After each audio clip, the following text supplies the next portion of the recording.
जबलपुर के Belona nursing home के खिलाफ विरोध प्रदर्शन किया गया।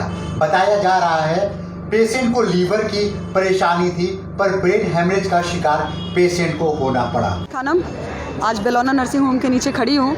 इसका सिर्फ एक ही वजह है, ये जो हमारा छोटा भाई है बहुत ही गरीब तबके से आता है, जोमेटो में डिलीवरी करता है और इसके साथ बहुत ज़्यादा ही इनजस्टिस हुआ है, जिसको इंसाफ दिलाने के लिए ही यहाँ पे आज हम लोग यहाँ पे इकट्ठा हुए हैं। पिछले 22 तारीख को इसके फादर का तबीयत ख़राब हुआ था और हम लोग इसी बेलोना नर्सिंग होम में बहुत ज़्यादा अकीदा रखते हुए एडमिट किया गया था। हावड़ा से हम लोग यहाँ लेकर आए उनको एडमिट कराने के लिए। जब यहाँ पर हम लोग लेकर आए तो आरएमओ ने कहा कि इनका जो कंडीशन है आईसीयू में रखने वाला है, तो हम लोगों ने एक्सेप्ट किया कि ठीक है आप आईसीयू में डाल सकते हो सर।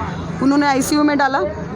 हम लोगों को पैकेज बताया गया आईसीयू का, with medicine, with investigation charges, with doctor visiting charges, all the charges included 12 to 14,000 लगेगा आप लोगों का। हम लोग कहा ठीक है। उस दिन हम लोग एक्सेप्ट करके उनको एडमिट कर चले गए। उस दिन मेरा पेशेंट बात कर रहा था, मेरा पेशेंट मूवमेंट कर रहा था, बट जब चल के आया मेरा पेशेंट खुद से, मुंह में ऑक्सीजन लगाया गया, मेरा पेशेंट बोला भी कि निकालिए, मतलब मेरा पेशेंट एक्टिव था। लेकिन ठीक 12 घंटे बाद जब हम लोग विजिटिंग टाइम में यहाँ पे आते हैं अपने पेशेंट से मिलने, तब देखते हैं कि पेशेंट 99.9% मेरे को ऐसा लगा कि मेरा पेशेंट मर चुका है। तब हम लोगों ने जब डॉक्टर से कंसल्ट किया कि सर ये क्या है, बोला आपका पेशेंट कोमा में जा चुका है, आपके पेशेंट का हार्ट फेलियर की तरफ जा रहा है, आप लोग का लास्ट ये चल रहा है, किसी भी टाइम में कुछ भी हो सकता है। इस तरीके से यहाँ के जो डॉक्टर कासिम मुल्ला, उन्होंने ये कमेंट किया हम लोगों को, मतलब टोटली डराया गया। ये उसके बाद ये जो है उनका इनके फादर है वो मोहम्मद सलीम, ये भी बच्चा डर गया। उसके बाद हम लोगों ने केस समरी भी लिया, तो केस समरी में जितना कुछ लिखा हुआ था उससे तो यही जाहिर होता था कि हाँ ये बहुत क्रिटिकल केस है। लेकिन मेरा पहला सवाल कि जब क्रिटिकल केस था, आईसीयू में था पेशेंट, तो ठीक 24 से 48 घंटे के अंदर में एक क्रिटिकल पेशेंट को आप जब खुद डॉक्टर कासिम खुद कमेंट कर रहे हैं कि कोमा में है पेशेंट और उनका हार्ट फेलियर की तरफ जा रहा है, फिर आप लोगों ने रात में फ़ोन करके हम लोगों को बताया, इन्फॉर्मेशन दिया गया यहाँ से नर्सिंग होम से कि आपके पेशेंट को जनरल वार्ड में शिफ्ट किया जा रहा है, जिसके वजह से मेरा पेशेंट और भी क्रिटिकल हुआ। जब आईसीयू का पेशेंट 2 दिन में आँख नहीं खोला, तो आप लोगों ने एकदम बिना एक्टिव, जो पेशेंट एक्टिव ही नहीं है, मूवमेंट नहीं कर रहा, आंख नहीं खोल रहा, उस पेशेंट को आपने कैसे डाला जनरल में, किस बिना पे डाला, किस बेस पे डाला? कुछ तो रीज़न होगा ना। लीवर फेलियर का प्रॉब्लम था, आपने क्या दवा दिया कि अभी जो आज हम लोगों ने दूसरी जगह पे एडमिट करके रखा हुआ है उस पेशेंट का एमआरआई इकबालपुर नर्सिंग होम में, वहाँ से हम लोगों ने एमआरआई जब करवाया गया तो उसमें आ रहा है कि गलत ट्रीटमेंट की वजह से ब्रेन का एक हिस्सा सूख गया है, ब्रेन हैमरेज हो गया है। हम लोग लाए कुछ करने, यहाँ पे कुछ हुआ। इसके लिए तो मेरा इस बंगाल की सीएम से, माननीय जो हमारी ममता बनर्जी सीएम है, उनसे मेरी ये अपील है कि इस तरीके का जितना भी नर्सिंग होम है उस पर स्ट्रिक्ट कार्रवाई की जाए, क्योंकि हम लोग यहाँ पे पेशेंट का जान बचाने के लिए आते हैं, पेशेंट को मारने के लिए नहीं आते हैं। इस जैसा गरीब बच्चा जो कि लॉकडाउन में बहुत बार पुलिस से मार खा चुका है, वो पैसा नहीं अपना खून निचोड़ कर दिया है, लेकिन इन लोगों ने फॉल्स बिलिंग भी किया है। मेडिसिन 10-10 हज़ार का मंगवाया और उसके बाद वो मेडिसिन गया कहाँ? मेडिसिन नाक में पाइप लगा हुआ है और सलाइन चल रहा है, तो ओरल दवा पेशेंट कैसे खाया? पहला सवाल कि ओरल दवा कैसे खाया?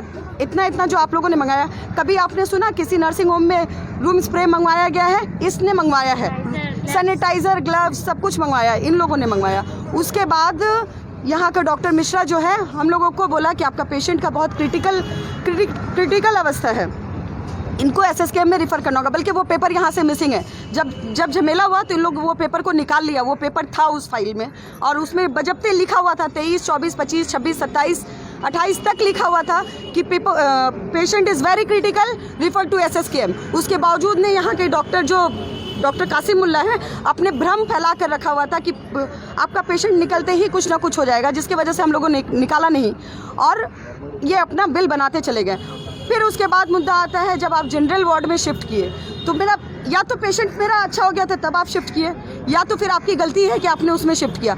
तो जनरल में जब आप शिफ्ट किया तो उसके बाद तो मेरा पेशेंट अच्छा अवस्था में होना चाहिए ना। फिर आपने एचडीयू में कैसे शिफ्ट किया? फिर तुरंत दूसरे दिन ही मेरा पेशेंट एचडीयू में शिफ्ट हो गया। इसका मतलब आईसीयू से भी ऊपर चला गया। आप क्या वेंटिलेटर पे डालने का इरादा था क्या? मतलब जस्ट सिर्फ बिल कॉस्टिंग करना था। इनकी नज़र में पेशेंट नहीं, पैसे का एटीएम था क्या? करना क्या चाहते थे ये? लगभग 1 लाख अराउंड चला गया बिल। और हम लोग जब 29 को यहाँ आए तो डॉक्टर, मैं नहीं उस वक्त आई थी, ये आया हुआ था उनका बेटा, तो इनको बोला गया कि आपके पेशेंट को छुट्टी दे दिया गया है, आप लेकर जाइए, पीजी में ले जाइए, कहीं भी ले जाइए, मगर उनका टाइम बहुत कीमती है, आप लेकर जाइए, आप लेकर चल जाइए। और उनका इलाज भी रोक दिया गया।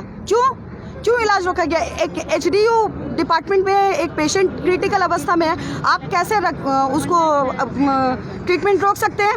आपने ट्रीटमेंट रोका। डॉक्टर कासिम को कॉल किया गया ऑन ड्यूटी, दोपहर के टाइम में। कभी किसी डॉक्टर ने फ़ोन स्विच ऑफ किया है? ये किस तरीके का रिस्पॉन्सिबिलिटी है? डॉक्टर कभी फ़ोन स्विच ऑफ कर सकता है ऑन ड्यूटी? ये मेरा सवाल है डॉक्टर से कि जितने भी डॉक्टर है, कभी भी ऐसा नहीं हुआ रात में भी अगर फ़ोन जाता है ना। ये इनका तो पूरा नर्सिंग होम चल रहा है, वेंटिलेटर पे कितने पेशेंट हो गए, कोरोना पेशेंट है ऊपर, और ये इस तरीके से गैर जिम्मेदाराना तरीके से फ़ोन को स्विच ऑफ करके रखते हैं। तो पेशेंट के ऊपर कोई रिस्पॉन्सिबिलिटी बनता है या नहीं बनता है इनका?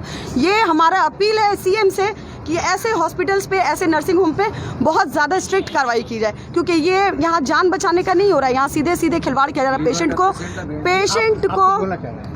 मेरे पापा को हम लोग लीवर के प्रॉब्लम की वजह से लेके आए। अभी आज का रिपोर्ट में पता चल रहा है उनका ब्रेन हेमरेज हो चुका है, ब्रेन सूख गया है। ये कैसा दवा दिया, ये कैसा मतलब मेडिसिन चलाएं जो मेरे पापा इस तरीक़े से मतलब एकदम बेकार हो गया पूरा बेड ही। उस मतलब हम डेली एक दिन में डायपर लाके दे रहे थे 10-10 पीस का, वो डायपर ये लोग यूज़ नहीं किया और एक ही डायपर में छोड़ दिया मेरे पापा को। पूरा बेड सूख गया, पूरा एकदम जख्म हो गया है सर। इस तरीके का जख्म की देख कैसे बर्दाश्त कर रहा है वो पेशेंट, ये हम जान रहे हैं। अभी कंडीशन कैसा आपके पापा? एकदम क्रिटिकल कंडीशन है सर, इकबालपुर नर्सिंग होम में। देखिए, आज जो ये हादसा नज़र आया बेलोना नर्सिंग होम में, इस तरह के हादसे राज्य में कहीं ना कहीं रोज़ाना हो रहे हैं। लेकिन बहुत अफसोस की बात है कि हमारी जो मुख्यमंत्री मोहतरमा ममता बनर्जी, जिनका पहला क्लॉज़ ये है कि मैं लोगों के साथ रहती हूँ, बहुत अच्छी बात है, उनकी सोच बहुत अच्छी है और मैं उनसे अपील भी करता हूँ कि इस तरह के हादसे पे वो गौर नज़र फरमाए और उस पर कड़ी से कड़ी कानूनी कार्रवाई भी होनी चाहिए। क्योंकि ये जो हादसा नज़र आया मोहम्मद सलीम साहब के साथ, इनको दाखिला 22 तारीख को किया गया था और 22 तारीख को जो दाखिला किया गया था वो लीवर इंडोस्कोपी प्रॉब्लम की वजह से, जो कि हेपेटोलॉजी ब्रांच ऑफ मेडिसिन का एक सिम्टम्स है, और उसे डायग्नोसिस करने के लिए यहाँ दाखिला किया गया था। लेकिन in the meantime doctor Abul Kasim Mulla, जो कि एक्स विधायक भी है तृणमूल के, और अपने लेटर पैड में वो लिखते हैं तृणमूल कांग्रेस माइनॉरिटी सेल के वो अध्यक्ष हैं। तो ये बहुत शर्मिंदगी की बात है कि एक डॉक्टर जो अपने नर्सिंग होम से एक लेटर हेड इशू करता है, वो उसमें अपना डॉक्टरी डिजिग्नेशन नहीं डालकर अपना पॉलिटिकल डिजिग्नेशन डालता है। ये अपील मेरी सीधी ममता बनर्जी, मोहतरमा ममता बनर्जी को जा रही है कि आप इन जैसे डॉक्टरों के ऊपर और इनको जो लाइसेंस डायरेक्टरेट ऑफ हेल्थ ने दिया है उन पे रोक लगाए, उन पे कानूनी कार्रवाई की जाए कि इस तरह के मामला क्यों आ रहे हैं। हम लोगों ने मोहम्मद सलीम के जो साहबजादे हैं मोहम्मद कलीम, उन्होंने आज इकबालपुर पुलिस स्टेशन में एक एप्लीकेशन दर्ज किया है इन नर्सिंग होम और डॉक्टर अबुल कासिम मुल्ला के ख़िलाफ़, जिसमें साफ साफ लिखा गया है कि मेरे वालिद के साथ, मेरे फादर के साथ जो ज़्यादती हुई, उनके साथ जो इल ट्रीटमेंट और मिस इंटरप्रिटेशन और मिस गाइडेंस का जो वाक़या सामने आया है वो बहुत ही शर्मनाक वाक़या है। और ऐसे वाक़ये को रोकने के लिए पुलिस से अपील की गई और पुलिस ने ये आश्वासन भी दिया कि हम लोग इन्वेस्टिगेशन को टेकअप कर रहे हैं और आपके इस कंप्लेन को वेस्ट बंगाल हेल्थ कमीशन यानी कि स्वास्थ्य विभाग को भी फॉरवर्ड किया जा रहा है और इस पर कड़ी से कड़ी कानूनी कार्रवाई भी की जाएगी। फ़िलहाल मोहम्मद सलीम की जो हालत है वो पहले से बहुत ज़्यादा ख़राब है, क्रिटिकल है, और वो अभी इकबालपुर नर्सिंग होम में ब्रेन हेमरेज, लीवर इंडोस्कोपी के साथ साथ अब वो ब्रेन हेमरेज के भी शिकार हो गए, उनकी इलाज वहाँ चल रही है। मैं आपके इस चैनल के माध्यम से हुक्मरान से और मोहतरमा ममता बनर्जी जो कि मुख्यमंत्री, मैं उनसे अपील करना चाहता हूँ कि ना कि सिर्फ कोलकाता पुलिस बल्कि स्वास्थ्य विभाग के तमाम डेजिग्नेटेड ऑफिसर को ये हिदायत दे कि इस तरह के नर्सिंग होम पे कानूनी कार्रवाई की जाए, ताकि आने वाले दिनों में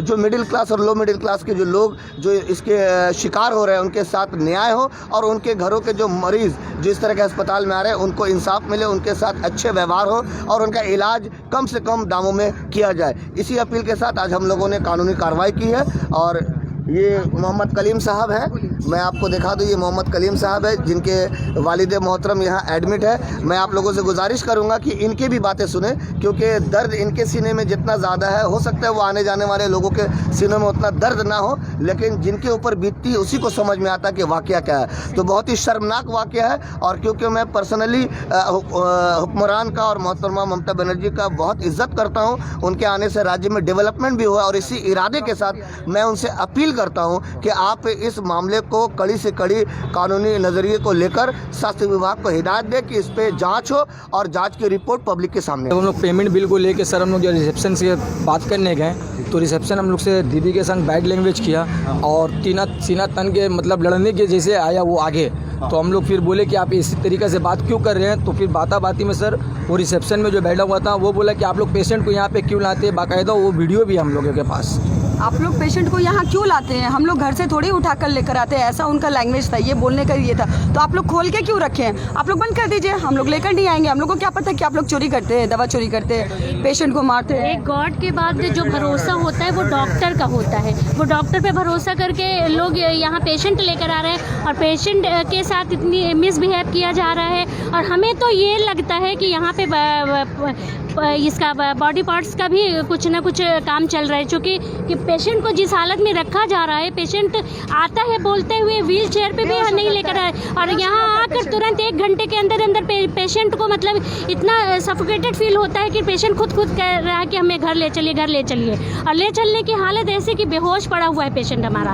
1 घंटे के अंदर पेशेंट की हालत एकदम क्रिटिकल हो जा रही है। और यहाँ से निकलने के बाद पेशेंट बात करने लगता है, सोचने वाली बात है। यहाँ पेशेंट आँख नहीं खोला, 1 सेकंड, यहाँ पेशेंट बात नहीं कर रहा है, मतलब हिला रहे हैं हम लोग, पेशेंट बात नहीं कर रहा। बट जब यहाँ से निकले हम लोग पीजी लेकर गए, 2 घंटे के बाद पेशेंट बात किया, बच्चे से पानी मांगा कि मेरे को पानी पीना है, जो कि 4 दिन से हम लोग उसका आँख खुलने के लिए तरस गए थे। तो ये क्या मुद्दा है, इसका मतलब आप बेहोश करके रख रहे हैं, ये यहाँ पकड़ में आ रहा है, सीधा मुद्दा समझ में आ रहा है, समझ में नहीं आ रहा, रॉन्ग ट्रीटमेंट। और बोलते हैं कि मूर्ति के साथ में दुर्गा माँ का कल विसर्जन होने वाला है, मूर्ति के साथ में अपने पेशेंट को भी विसर्जित कर दो। ये कैसा लैंग्वेज है डॉक्टर का? एज अ डॉक्टर आप ऐसा, डॉक्टर कासिमुल्लाह, हमें बोलना है कि हम लोग जितना हो सकता है कर रहे हैं, आप खर्चा कीजिए और हम जा रहे हैं नमाज पढ़ने, आपके पेशेंट के लिए दुआ करेगा। बाकी सबके पेशेंट के घर वाले के साथ यही बोल रहा है कि आप खर्चा कीजिए, हम नमाज पढ़ने जाना, दुआ करेगा सब आपका पेशेंट के लिए।